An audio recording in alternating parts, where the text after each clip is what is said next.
Belvedere aqui, ó. Traia da mochila, da moto. Isso aí já passou as dela.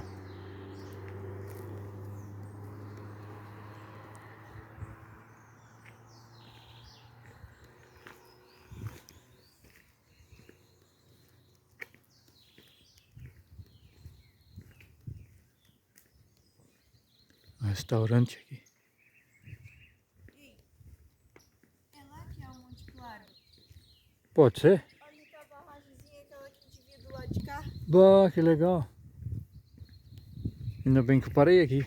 Olha só que legal. Agora ele tá coberto. Nós estamos ao contrário do rio. Uhum, a gente tá fazendo toda a volta agora. Sim. Aqui, então aquela cidade que a gente viu brilhando era Veranópolis mesmo. Para de balançar, que essa coisa tá balançando tudo, não deveria balançar. Sim, é. É lá, lá. Que legal.